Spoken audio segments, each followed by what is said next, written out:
Welcome to today's episode. We have two very special guests with us at the same time today, Mr. Mark, and this is Shannon from Big Impact HQ. Welcome.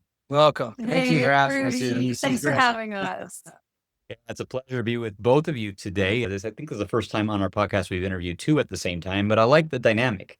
Husband and wife, power couple, both in business and in life.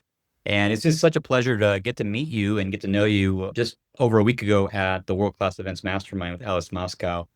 And I was just super impressed, not only by your skill, the fact that you've worked with professional women since 2014, over 3,000 of them, helping them become world-class speakers and experts, being on big TEDx stages and generating over $100 million in their businesses. But you guys are like a really wonderful human beings who really care and are also prolific in your skills. I know you, Shannon, I was reading on the website that you've done a ton of transformational development work with some leading female leaders like Allison Armstrong, so one of my favorites as well. And Mark, you are a prolific keynote speaker, have traveled and spoken on stages. Between the two of you, in the last, 20, 30 years, you've done over 1,000 transformational events, either by support or led. And you guys have been around. You're the OGs.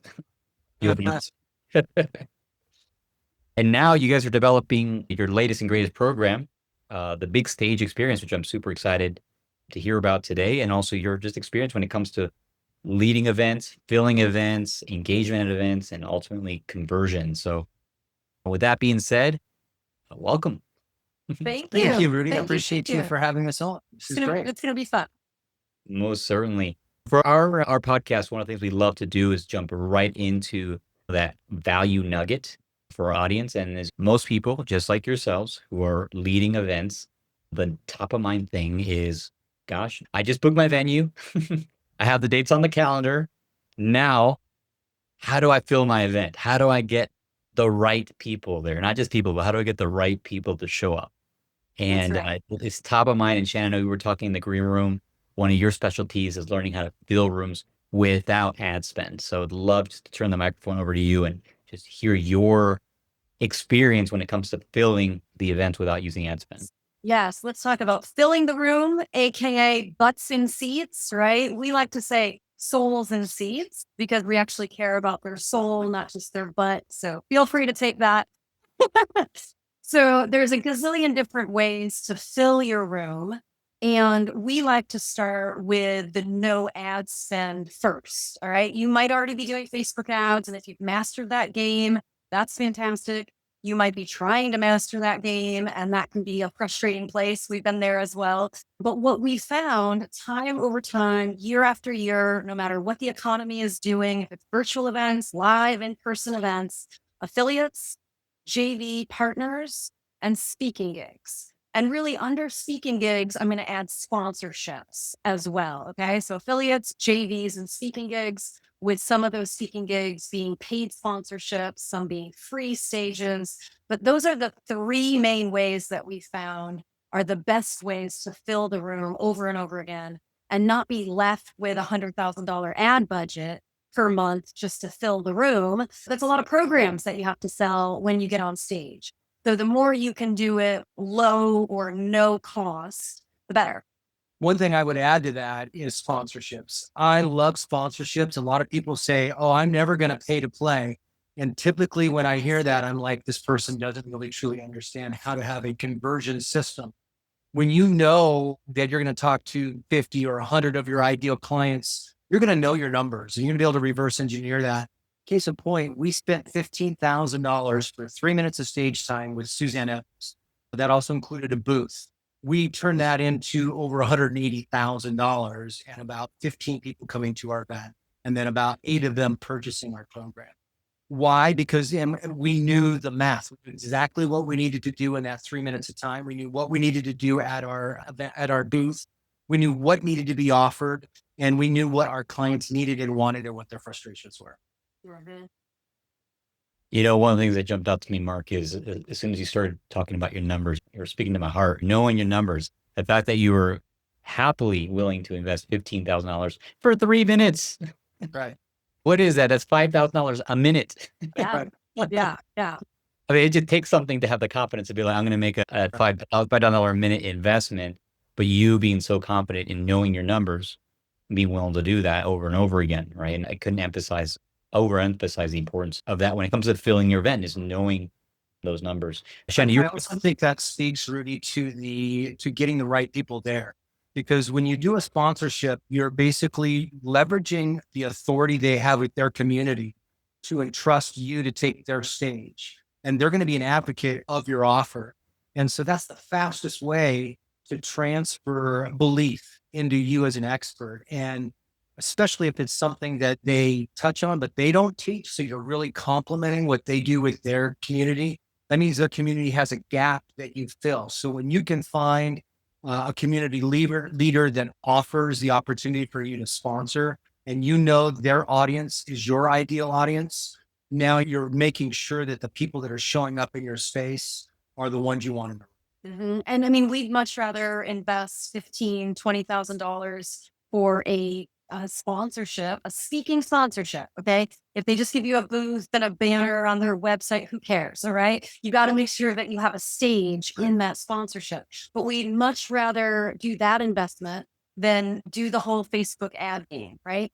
So with affiliates and JVs, I want to give some tangible, grounded tips and some strategies when it comes to those. So first, most of you listening, you're a bit more established. You're on the court. You've been doing this for years. But just for everybody's sake, the difference between a JV partner and an affiliate, just so we're all speaking the same language, a JV partner to me is going to be like another community leader that has their own email list. Maybe they have their own events, right? Like they're used to playing the JV reciprocal game, right? So I'll mail for you, you mailed for me. I also like to do stage trades within those JV partners. That's another little tip on easy, low hanging fruit to get more stages and speaking gigs to fill an event. Okay. And then an affiliate is basically, they believe in you. Maybe they're a client, maybe they're a raving fan, but you're not necessarily doing the reciprocal cross promote.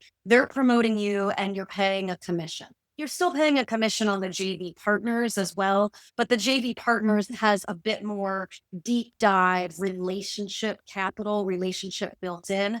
And it's like your colleagues and your peers that would be a good fit. And you have a complementary audience and offer. So that's kind of the two differences. And it all starts really with the magic of your connection call, right? In that connection call, you want to make sure you're going into that call being really clear about your ask. I see this happen so many times, Rudy, with like a staff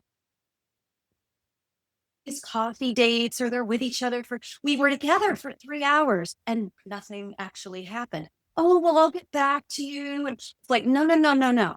I do a 30-minute connection call. I am having so much fun building rapport, connection, getting to know them, getting to know their funnel, getting to know like, oh, do you bring in guest experts for that? That sounds fantastic, right? Oh, you have a podcast, right? So listening for where are the places that you could come in as a guest expert, and then that's a stage for you. That's a speaking gig. And where could you offer them a stage? So be looking at that in the connection call, and then make sure that you know when your launch is going to be, have that all mapped out, have the assets that you're going to be promoting. What I've found works really well is your like a PDF lead magnet ebook that leads to a masterclass or a webinar, and then all roads lead to the event. Okay. So it can be a virtual enrollment event or an in-person enrollment event. It doesn't matter either way, but just those are the three assets. And you want to give your affiliates and your JV partners 3 different affiliate links, one for the ebook or the 3D, the lead magnet, the webinar, if they want to promote straight to the webinar, and then straight to the event. And ideally, they're promoting all 3 assets. That's what I found works really well for the affiliate and JV. Very quickly, I want to circle back around to witnessing Shannon do these connection calls. I mean, it's an exercise in awesome. She is so good. And you can see you need to be a leader in this call, because what she's able to do is, one, she's really great at building rapport. She's got this effervescent personality, but she is very intentional on how transparent and direct she is about talking about what makes a deal. So you've got to know What is their funnel? What is their offer? What are they doing? How is it working? You're also sharing best practices in this. And so right out the bat, within 10 minutes of these conversations, they're moving into how they're going to be how they're swapping stages, and the deal is getting done very quickly. And that's what I want people to see is this doesn't need to be something where there's a lot of follow-up. When you know how to go in there, you know how to talk about it, you know what you're doing, you lead the conversation, what you can come out of in a 20 or 30-minute phone call is gold. Mhm. Beautiful. And I just want to make sure I clarify what you mean by connection call, because I think I kind of lost it as you guys were talking about it. Can you explain what a connection call is? Yeah. Okay, great. Thanks for the clarification. So basically, I set up a 30-minute call with a potential affiliate or a potential JV partner. So typically, this is going to be with another industry leader where we're looking at the possibility like, how could we collaborate? It might be called a collaboration call or a JV call. I call mine a connection call. You can call it whatever you want, but that's basically what it is. It's like, how could we potentially partner together? Maybe you met each other at an event. Maybe you met each other at a virtual networking event, or maybe you were on a podcast and you're like, hey, let's see how we can play together, right? That's the purpose of that call. Okay, thank you for clarifying. Yeah, so just to kind of recap here, you guys talked about joint ventures, partnerships, and the difference between joint venture partnerships and affiliates. We talked about speaking gigs and stage swaps and all the other things that happen when you speak on stages. And then actual sponsorships. Mark, you gave the example of paying $5,000 a minute and happily doing it because you're going to get a great rate of return on that. All great. And I love the different ways that you can go about doing it without running the Facebook ads or the Google ads, et cetera.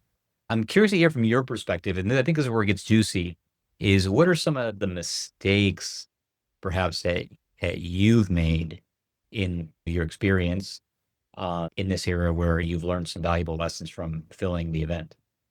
Mhm. I can go with you on that right off the bat. I think the biggest thing that you do, especially once you start making money, you'll often throw money at a problem, as opposed to recognizing when you need to step in and master what's going on, create the system, take ownership for the outcome, build the KPIs, build the SOPs, make sure that you're getting in there with the team down on the front line. We did that with Facebook ads. We did that with filling the event. You are acquiescing things. And more I see it is that you've got to learn how to discern, ooh, this needs my time, attention, and 100% effort. I got to go into it and I got to learn it. Then I can leverage it with team and systems and all that. But I got to get into the weeds and figure it out. Master it on my own. Mhm. Another mistake that we made, and I see a lot of people make, is not hiring a JV manager soon enough. Mhm. Okay. So as a CEO, as the leader, you know how to do this. You know how to do the JV game, or maybe you're doing it already. And you're like, well, I've got this. But you're soon, if you're not even already there, you're going to hit capacity and you're going to hit bandwidth. So ideally, hire a JV manager before you reach capacity because that's when deals take a lot of time, is when you're busy and the other person is busy and nobody's there to really like land the plane, you know? Okay. And then the other piece, the other mistake that I made is not getting like an admin team around me soon enough. All right. So maybe you already have a JV manager. Make sure that they also have an admin supporting them so they can stay in the wheeling and the dealing and the strategic mode. If that is still you, make sure you have a right hand person who's sending the speaker assets, collecting the swipe files, checking the affiliate links. Like, you don't want to get stuck in the weeds of that. And it really deserves its own department, if you will. Like, if you look at it like, okay, this is its own lane, its own department within my company. So one of my clients, Penelope Jane Smith, she's a money expert, a wealth expert, specifically for women entrepreneurs. We actually just had her virtual enrollment event. And literally just before this call, Rudy, we got off of our like 2-hour marketing debrief, stats, powwow. And it's so fascinating to always like see the metrics. So that's my next mistake and tip. All right. Make sure that you're always looking at the stats and the metrics, because not even, I was going to say sometimes, no, not sometimes, not usually, all of the time, my idea of what worked versus what the numbers say is always different. It's always different. Sometimes it's better than I thought it was. Sometimes it's worse than I thought it was. but you've got to make sure that you're setting up a data metric driven company. This really goes even outside of just the JV game, right? For your whole marketing department, for your finance department, everything, it really has to be data driven because we have all kinds of ideas about things and all kinds of emotions about things, but they might not be the facts. Yeah, I think it's important to understand that when we're working with 7-figure women speakers, we have like a whole CEO engine of 6 different engines that have metrics and dashboards. And it's important you get those in place. And it can take a while to even know what metrics to measure and then to get those metrics to be able to be available at your fingertips. Making the decision to just bite the bullet and get that built makes it easy driving. It's really important. Wow. Yeah. You guys are speaking my language, knowing your numbers, having metrics and dashboards. I love that. When we work with clients in our agency, we have a done for you agency. We'll bolt on to like a virtual event or a live in-person event, and we'll run all the enrollment process for them. But we're really a sales data company. We capture the numbers, we cabin and dashboard, we look at trends over time, conversions. To your point, it's like there's how we feel and there's our stories, but then it's like what's actually going on. And I can't overemphasize the importance of that. And to your point, Shannon, I know you guys just came off of one of your clients who you mentor and you also participate in their upside, doing nearly $1 million in 3 days. You guys were just a few sales short. I mean, that right there is a big accomplishment. I mean, I think everyone listening to this is like, I want all my events to do that. That's like that's the BHAG, right? That most people have with their events.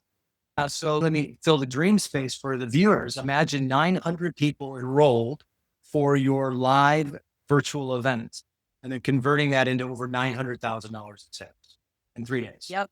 Whoop, whoop. And then knowing that the next time you do it, it'll get better and get better and get better. So you want to have this innovation flywheel. And that's what's great about like today, Shannon was saying they have the meeting. So they're already integrating what they learned from this event to prepare for the next event and doing that as a team. And that's a really important point that Mert just made.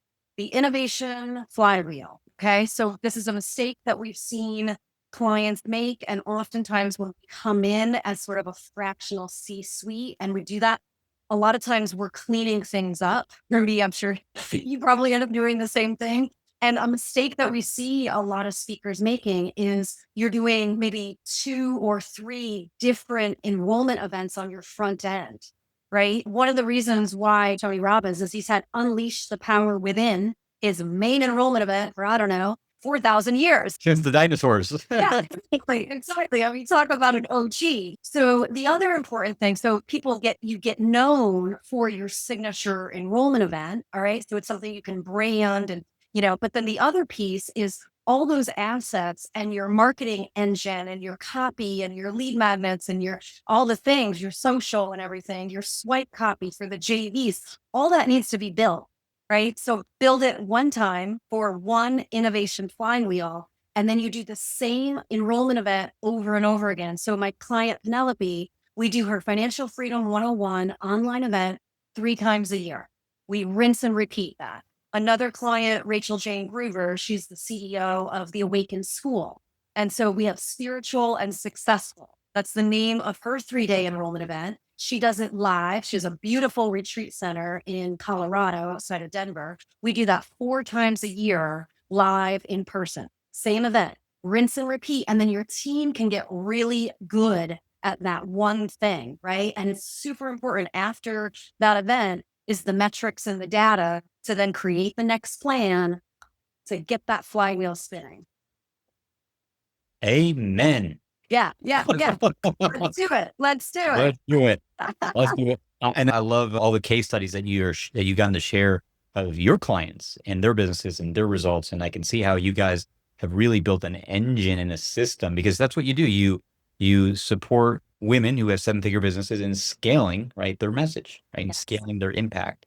And clearly you have the systems to have repeatable, predictable outcomes and results that you're doing over and over again with different clients over time, right? So this is remarkable, a testament to your work. I love I forget who said this, but it's like bury your success in the success of others and you'll get what you want in life. And it sounds like you've really done that time and time again with your clients. Most certainly.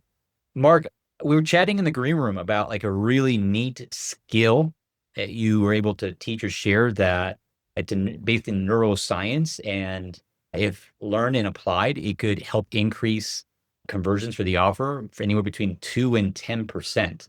I'm pretty sure everyone that's listening to this would love to learn a little skill to help improve their conversion 2 to 10%. At least I would. Would you mind sharing that with us? Yes. So did you want me to do the conversion piece here or the engagement piece? Good question. The conversion piece is different. So like, let me start with the engagement Okay. piece. We'll leave that as a nice open loop. So now you have to watch to the end. I'll come back to it. We'll come back to it. Yeah. When I had a mentor named Roy Williams, and he was known as the Wizard of Ads. So I was in video advertising, and I was frustrated. I was in an industry that was group mind. Everybody was doing the same, kind of like the speaking and seminar industry.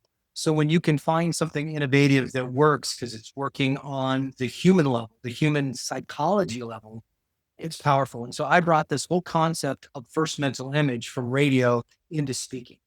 And an example of this is our client Jaya. She's the one that created the erotic blueprints. But I a met Jaya. phenomenal expert. She's been on Tony Robbins' stage working with his high-end clients.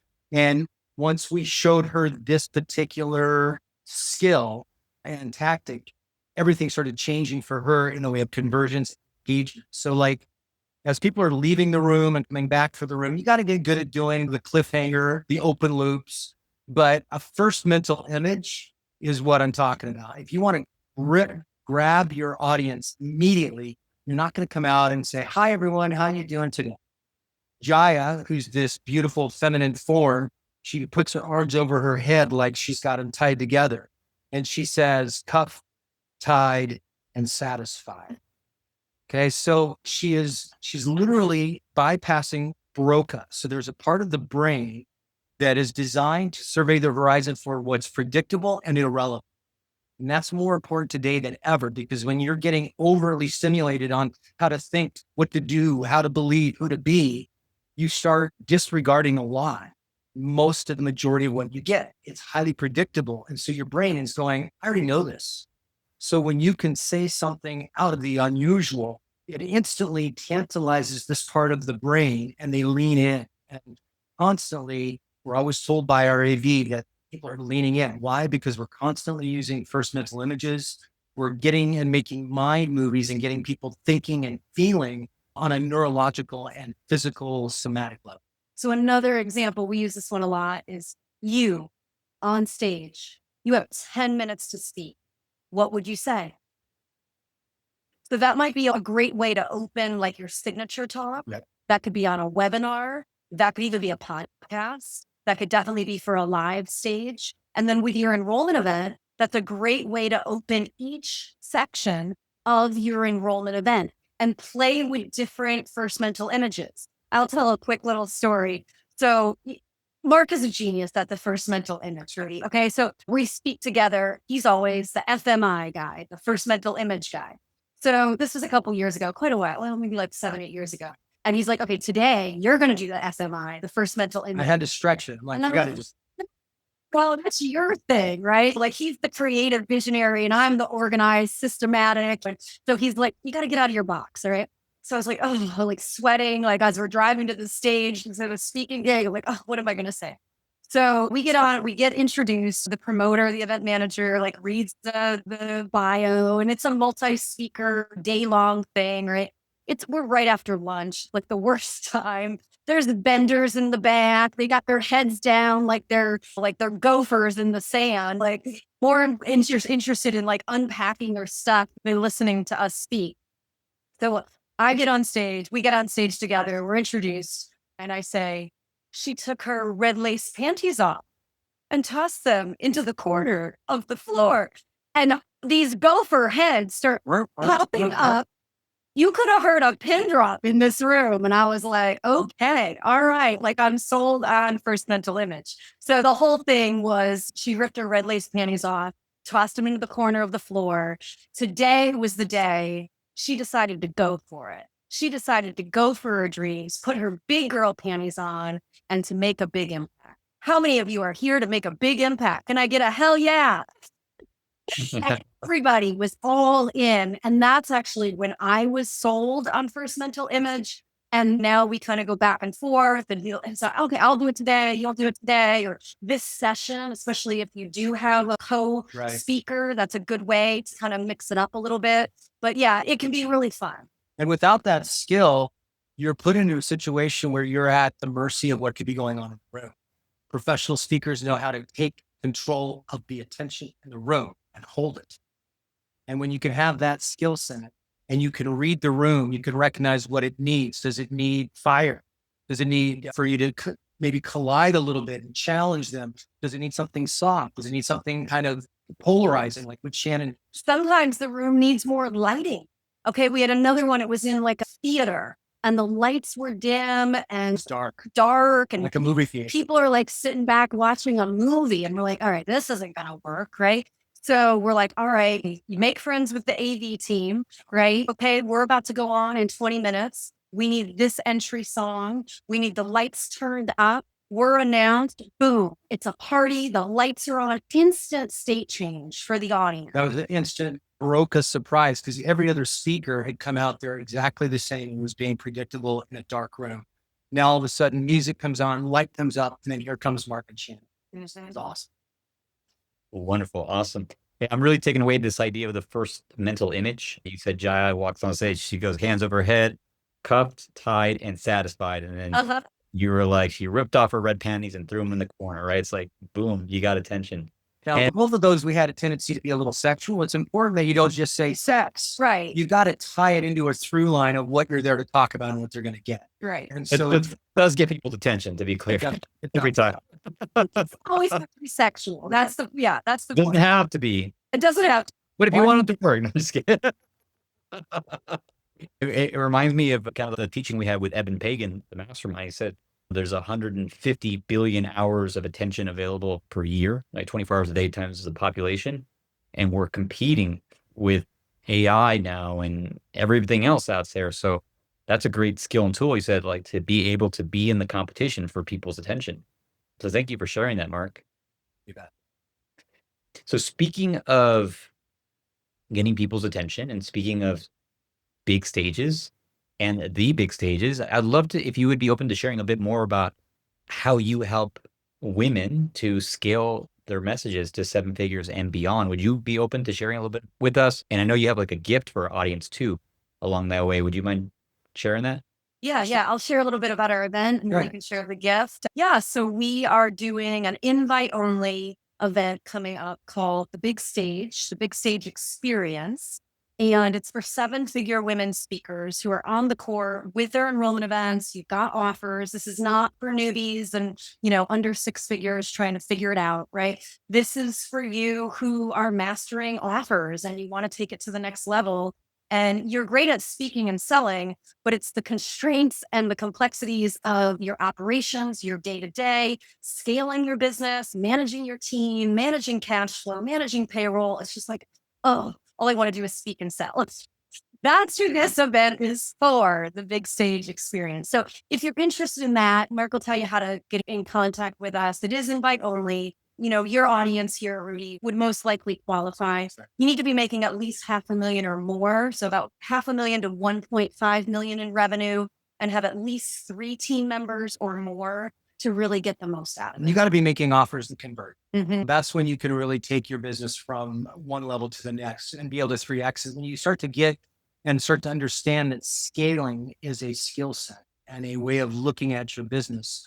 It's not about scaling your sales. It's about preparing your business to triple its revenue in the next 24 to 36 months and being able to recognize the constraints that are making you go insane as a business owner. So it really is about being able to, for 7-figure women, to scale their $1 million message and be able to take that to another level. I mean, it's our vision to create a model in this industry of a profit of 7 figures. That's when you really have a business that allows you to really experience the American dream, because in this industry, you're becoming someone, you're working on yourself. In order to be at the front of the room leading people, you're required to become someone absolutely amazing. And you're on this path, constantly getting better, constantly improving, constantly up-leveling. And that's why people follow you. And so this is what that's about, is really stepping into that $1 million speaker that's designed and meant to on this planet inspire people. Thank you, Mark, so much. And thank you, Shannon. What about that special gift you have up your sleeve? Yes. Let's talk about the gifts. So one of this is really about increasing conversions. I want to make sure we go back to the 2 to 10% increasing conversions. The gift that we have here today is designed for you as an experienced speaker and someone who's converting from stage, whether that's virtual or in person, to be able to understand how to customize your message more effectively. So we created the speaker blueprints. This is really how you discover your it factor and your ability to convert that plays to your particular personality profile. So we have 6 different speaker blueprints, all the way from the professor, all the way to the motivator, all the way to the performer. All these different profiles allow you to customize and play to your strengths. So you can go to speakerblueprints.com. That's speakerblueprints with an S.com. It's going to take you about 3 minutes. This isn't just a fun little quiz. This is an assessment where you'll get a nice, robust, full report of what is your strengths as a speaker and how to play to those strengths. And after you've taken the speaker blueprints, email us and let us know. I'm the motivator. I'm the professor. You'll get a nice report and it'll give you some tips to how to increase your conversion rate based on your strengths. Because the main way to be potent on stage is to be your authentic self. Right. Stop trying to play it up or be something that you're not. Be you, but then adding in some best practices aligned with your personality can be really powerful. That sounds like a great assessment and a great resource. We're going to go ahead and include that link here somewhere around the interview, whether it's the show notes or somewhere where people are listening. And can you say the link one more time, please, for our audience? Speakerblueprints.com. Speakerblueprints.com. Love it. Love the idea of taking a 3-minute assessment, figure out if you're a professor or if you're a motivator or anything in between, but whatever your authentic speaker style is, and then be able to build from there. That's just brilliant. Thank you, Mark and Shannon, for that generous gift with our audience. And as we wrap up here today, any final words of advice that you have? I want to make sure that we left this open loop on the 2 to 10% conversion. And this is one of the things I see over and over again that people forget to do in their offer. It's mandatory that you do a repitch, usually the following day. This is where you've already made the offer. People have gone home. Typically, we believe in the application model. You should be making sure that people apply, and you are building your entire event around who it is you want to work with, not who will say yes to your offer, but who you know you can crush it. One of the reasons why we get such great results for our clients is we don't work with everyone. We're really clear on who we can help and who we can't. Now, we've been in this industry and doing personal growth for a long time. So people that come into our world, they are elevated. But if they're going to make a big investment in what we do, we want to make sure that they can get an ROI as quickly as possible and be able to triple, double, triple, quadruple that investment. So the number one thing in your repitch, I think it's very important, is that you're clear of the 5 or 6 main objections that your audience has, and make sure that you are able to hit those very clearly. This is also about bringing what I call the fire frame. And this is where you're going to do what is known as a little bit of a collision with your audience, meaning you're going to challenge them. You're going to let them know this is the standard that it takes to participate in this level of programming and this level of training, support, mentorship. You're not going to leave it open. You're expecting them and you're showing them that they need to show up as someone who follows through, who is their word, who does what they say they're going to do, and that you don't work with people who don't have that standard. Set a strong standard. Be willing to be in your passion around that and be willing to bring the fire of what they're going to get when they show up and bring the fire of what's going to happen if they don't show up. Mm-hmm. And when you can challenge people in this way, elevates their belief in you as a leader and your ability to lead them into something new. Great coaches, great consultants understand that the number one skill we've got to do is to get you to do something that you previously were unwilling to do. You have fears, you have frustrations, you have trauma, all that's locked into your body.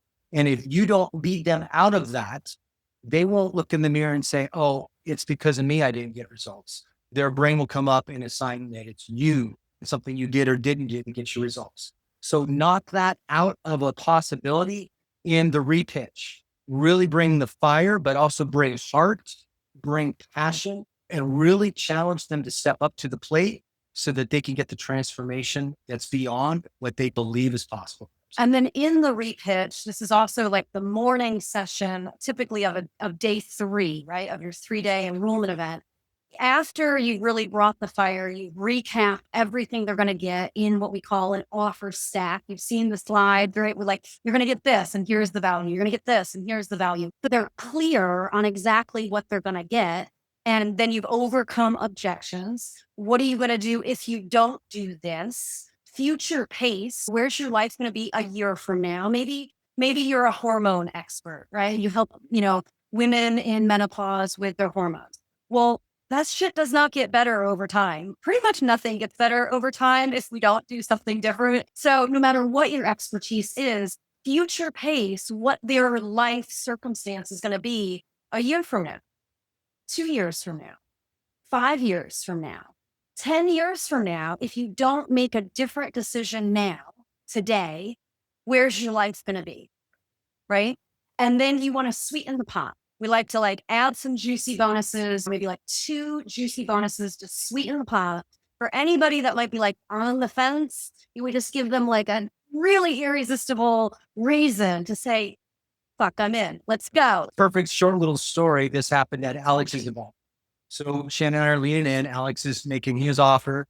And as he's going through the offer, I'm like, okay, this is looking pretty good. And then he said, and then part of it is we're going to have Eben Pagan a part of this program. And I went, Sparks to me, I'm like, oh, we're done. We're done. So as soon as he added that bonus, I knew that it would make no sense to say no. And that's the other piece. Really focus on making it irresistible. I mean, people really need to be in fear in order to walk away. I mean, it needs to make so much sense that it's a no-brainer. Yes, makes sense. And that's what I'm going to do. Fear of missing out, FOMO. That's right. FOMO. That's right. That's right. We underestimate the power of it, but we all experience it so often. Yeah. That's right. Yeah, that makes sense. I heard that we're twice as motivated to avoid the fear than we are to get the thing, right? So, Yes. Yes. yeah, it's uncomfortable, I think, for a lot of people, including myself, 'cause it's not my nature to want to lean into that, but it's important. Like you said, day 3, repitch, leading to the fear, the fire, and ultimately that's what helps people move forward and change And I just want to add, Rudy, that you can do FOMO and fire from a conscious, spiritual, It's the only place. congruent place. There's lots of people that don't do it from that place, and that's not what we're advocating. Definitely, you are being a stand for their transformation. That's the biggest, how when I'm in the fire during an offer, I'm I am being a stand. I am believing in them and this transformation that my program can bring.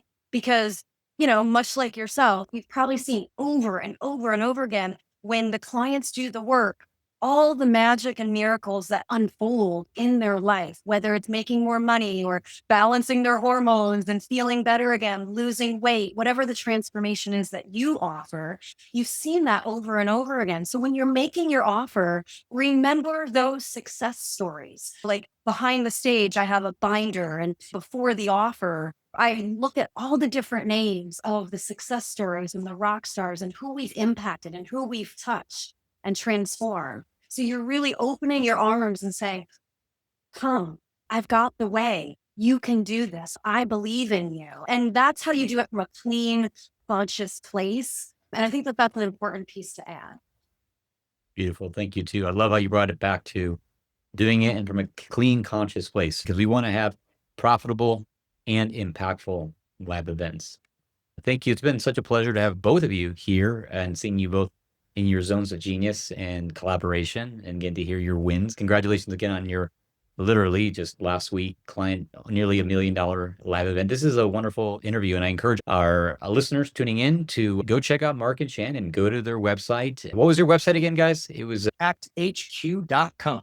There you go. Bigimpacthq.com. If you're a woman who's doing at least $500,000 in revenue, you want to scale, inquire about their upcoming live event, and go download their free giveaway, the Speaker Blueprint. Figure out what kind of speaker you are and build from there. Thank you guys again for being with us. This has been wonderful. Awesome, Rudy. Thank you, brother. Thank you. Appreciate it. Thank you so much.